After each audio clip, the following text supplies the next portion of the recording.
예레미야애가 4장 11절로 22절입니다. 여호와께서 그 분을 내시며 그 맹렬한 진노를 쏟으시며 시온에 불을 지르사 그 터를 사르셨도다. 대적과 원수가 예루살렘 성문으로 들어갈 줄은 세상의 모든 왕들과 천하 모든 백성이 믿지 못하였었도다. 그 선지자들의 죄들과 제사장들의 죄악들 때문이니 그들이 성읍 안에서 의인들의 피를 흘렸도다. 그들이 거리거리에서 맹인같이 방황하며 그들의 옷들이 피에 더러워졌으므로 그들이 만질 수 없도다. 사람들이 그들에게 외쳐 이르되 저리 가라, 부정하다, 저리 가라, 저리 가라, 만지지 말라 하였으며 그들이 도망하여 방황할 때 이방인들이 말하기를 그들이 다시는 여기서 살지 못하리라 하였도다. 여호와께서 노하여 그들을 흩으시고 다시는 돌보지 아니하시리니 그들이 제사장들을 높이지 아니하였으며 장로들을 대접하지 아니하였음이로다. 우리가 헛되이 도움을 바람으로 우리의 눈이 상하며 우리를 구원하지 못할 나라를 바라보고 바라보았도다. 그들이 우리의 걸음을 엿보니 우리가 거리마다 다 다닐 수 없으며 우리의 끝이 가깝고 우리의 날들이 다하였으며 우리의 종말이 이르렀더라. 우리를 되쫓는 자들이 하늘의 독수리들보다 빠르며 산꼭대기까지도 뒤쫓으며 광야에서도 우리를 잡으려고 매복하였도다. 우리의 콧김 곧 여호와께서 기름 부으신 자가 그들의 함정에 빠졌으며 우리가 그를 가리켜 전에 이르기를 우리가 그 그늘 아래서 이방인들 중에 살겠다 하던 자로다. 우스 땅에 사는 딸 에도마 즐거워하며 기뻐하라. 잔이 내게도 이를지니 내가 취하여 벌거벗으리라. 딸 시온아 내 죄악의 형벌이 다하였으니 주께서 다시는 너로 사로잡혀가지 아니하게 하시리로다.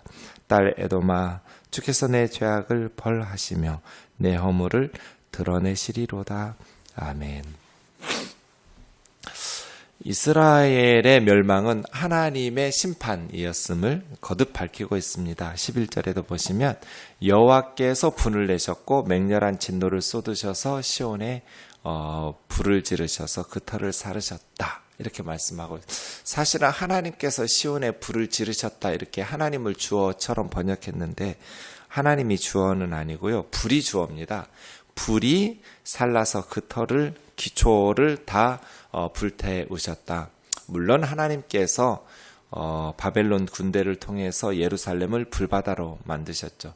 성전을 불태우시고 왕궁을 불태우시고 모든 예루살렘의 귀족의 집들 예루살렘의 성벽을 허물면서 다 불살랐거든요. 하나님께서 바벨론 군대를 통해서 그렇게 심판하셨으니 하나님께서 불을 지르신 것처럼 되어 있지만 하나님이 직접 하시다기보다는 바벨론 군대를 통해서 하신 것이죠. 예루살렘의 터, 기초를 사르게 하셨어요. 대적과 원수가 예루살렘 성문으로 들어갈 줄은 세상 모든 왕들과 천하 모든 백성이 믿지 못하였었도다. 원문에 보면 이 뒷부분이 먼저 앞으로 가야 돼요.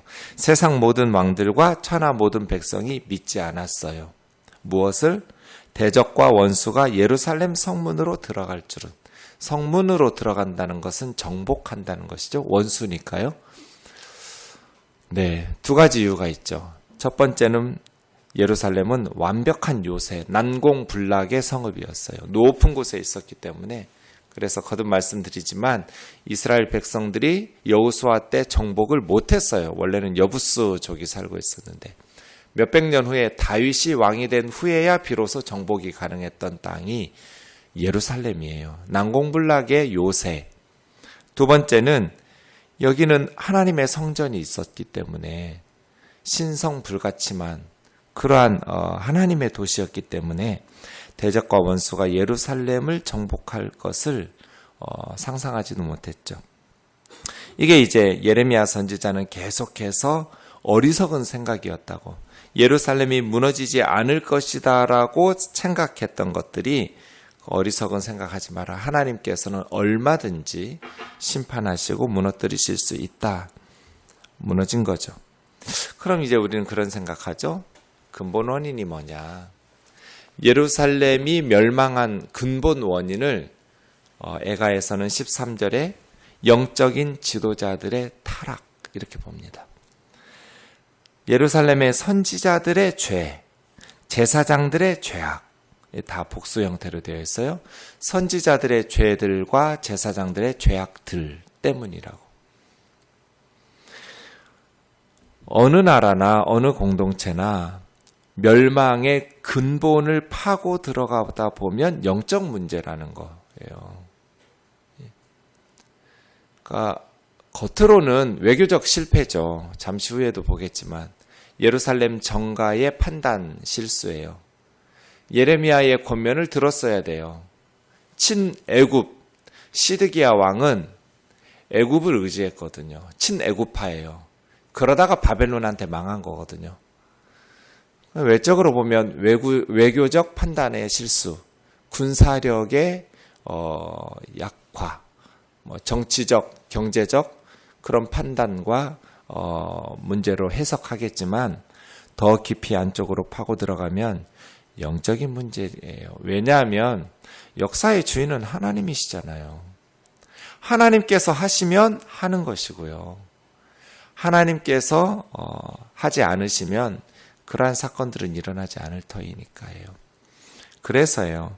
우리가 세상의 조건이나 이러한 것들을 무시할 수 없지만 아무리 세상적인 것들을 완벽하게 준비한다 할지라도 예루살렘 요시아 때부터 난공불락으로 만들었거든요. 거듭 예루살렘을 요새로 만들었어요. 그러나 그렇게 예루살렘을 완벽하게 난공불락의 요새로 만든 것이 예루살렘을 지킬 수 없었어요. 그래서요. 하나님 앞에서 바로 서야 된다. 하나님 앞에 바로 서려면 영적인 지도자들이 바로 서야 된다. 그래서요. 한국이 무너진다면 한국 교회 때문이고 한국 교회가 무너진다면 목사님들 때문이에요.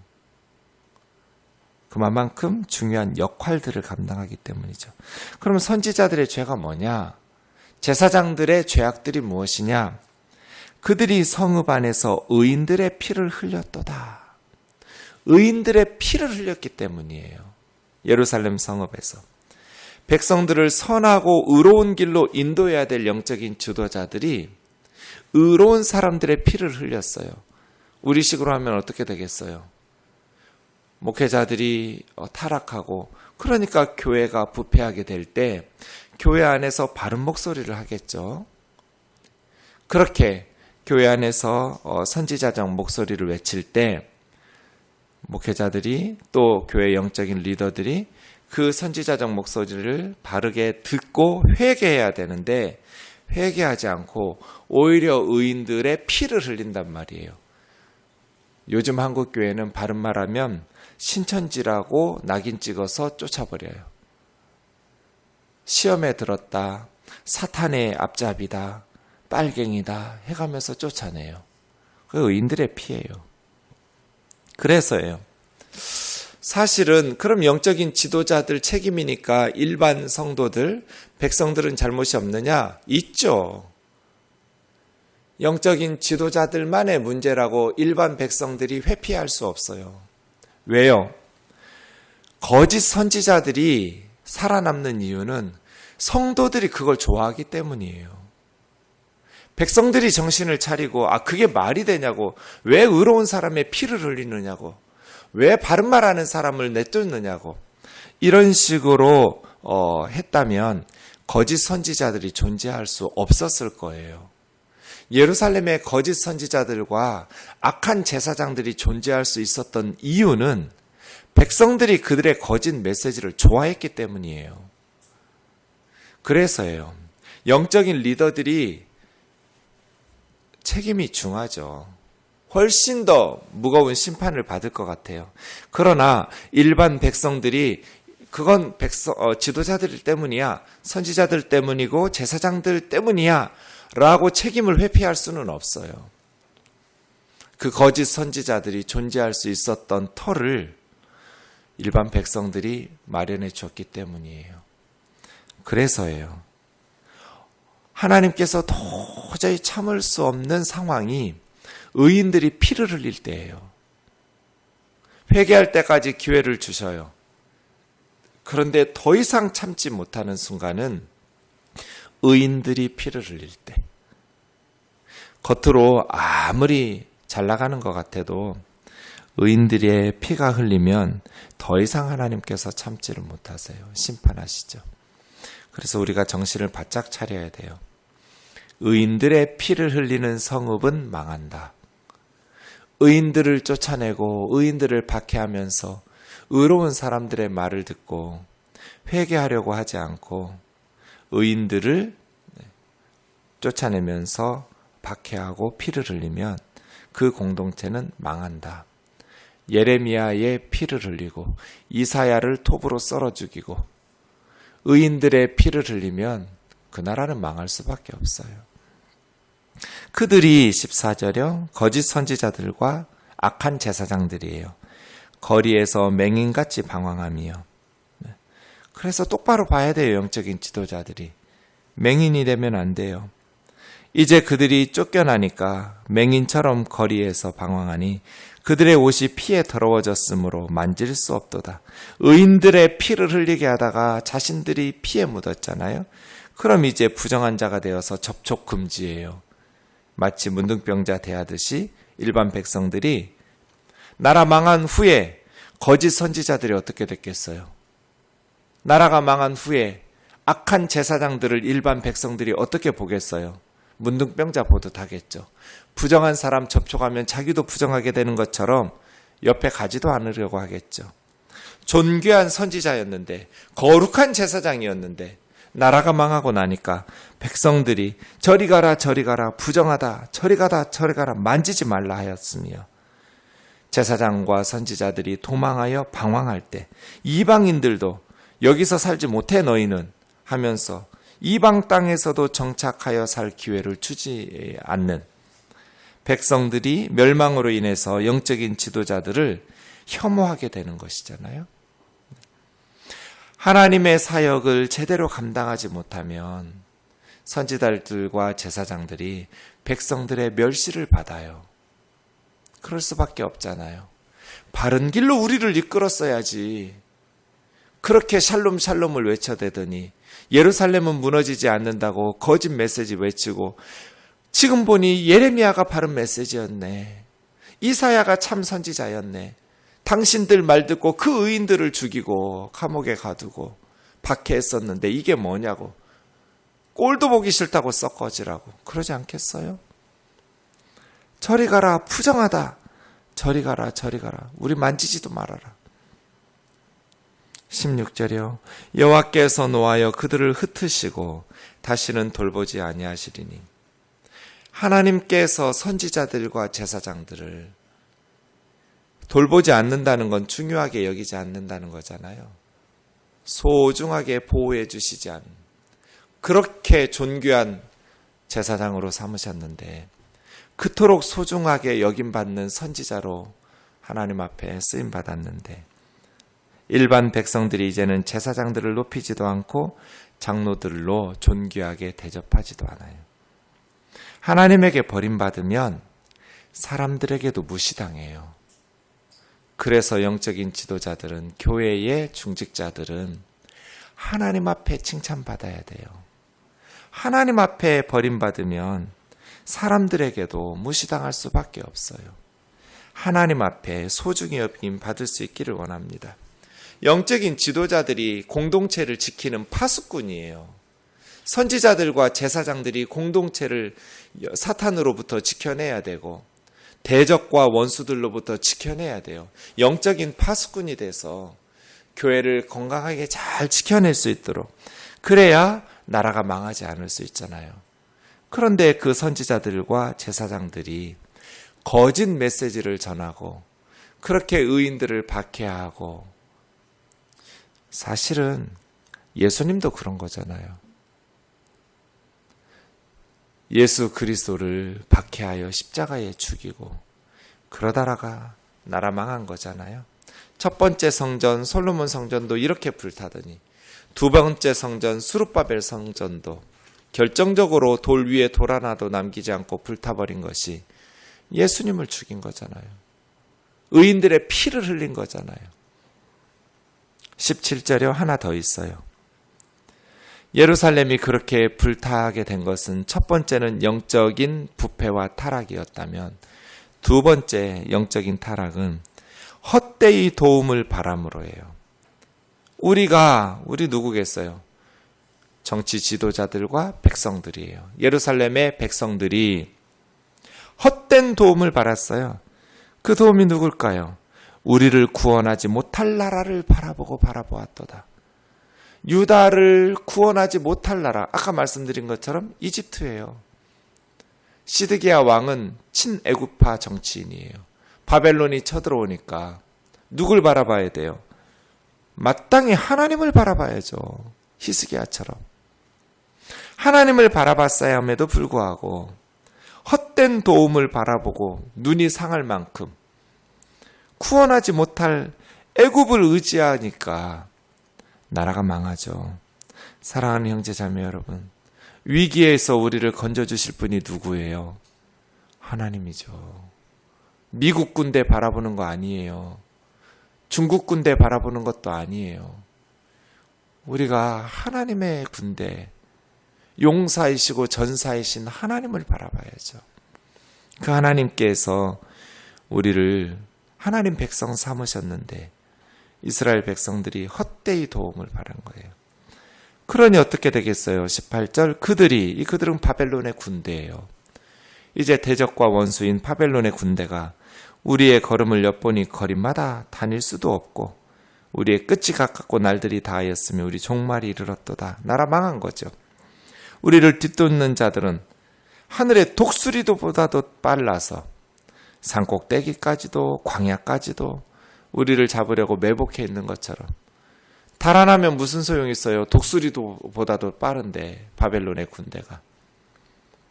사실은 백성을 지켜야 할 시드기야 왕이 몰래 틈타서 백성 버리고 예루살렘에 빠져나와서 광야로 도망갔어요. 근데 독수리보다 빠른 바벨론 군대에게 붙잡혔어요.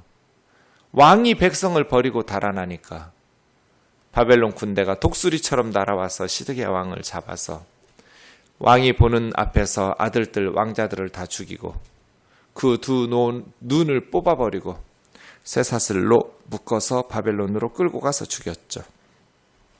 시드기야예요. 우리의 콧김 곧 여호와께서 기름 부으신 자가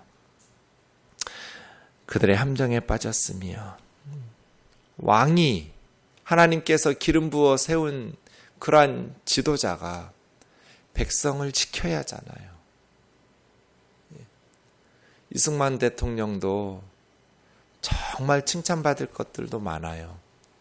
가장 큰 칭찬은 그리스도인으로서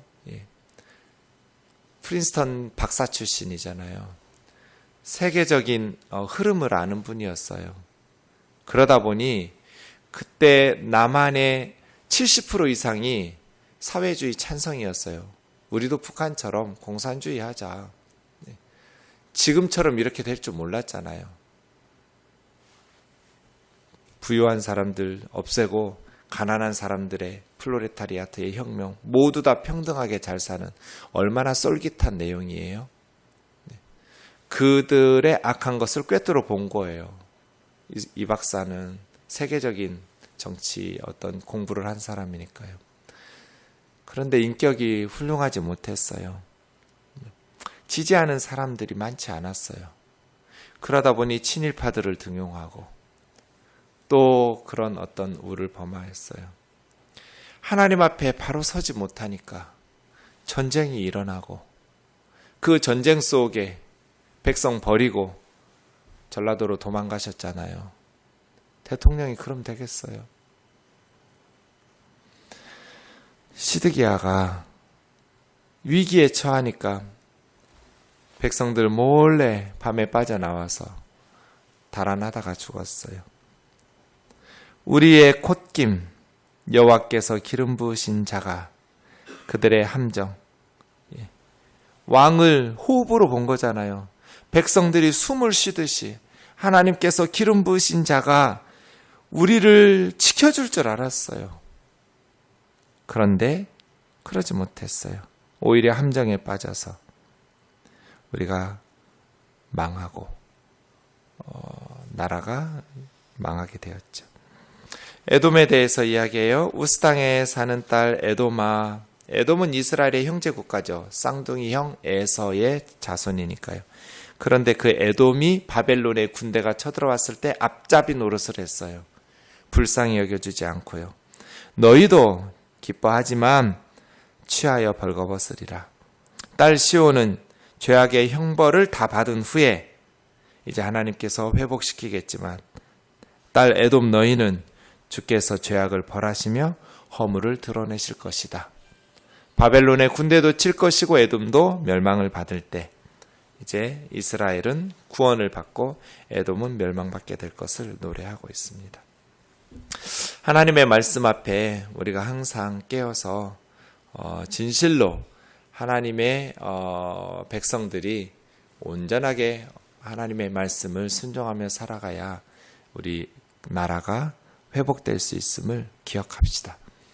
절대로 하나님의 말씀 앞에서 교만하지 말고 하나님의 말씀 앞에서 겸손해서 그 말씀 앞에 순종하며 회개하고 새롭게 되어지는 한국교회가 되기를, 또 저와 여러분 되기를 원합니다. 기도하겠습니다. 주님, 그렇습니다. 나라가 망하는 것은 영적인 지도자들이 백성들을 바른 길로 인도하지 못했기 때문입니다. 영적인 지도자들의 타락에는 백성들의 어리석음도 한 몫을 하겠지만 우리의 어리석음이 아니라 하나님의 말씀의 인도하심을 따라서 바른 신앙생활하는 한국 교회가 되게 하여 주옵시고 또 인도 교회가 되게 하여 주옵소서. 자비로우신 하나님 아버지, 우리가 하나님께서 기뻐하시는 그러한 삶을 사모하게 도와주시고 아버지 하나님을 의지하며 바벨론의 위협 앞에서 애굽을 의지하면서 우리나라 망하지 않을 것이라는 거짓 확신에 속지 않게 하여 주시옵소서.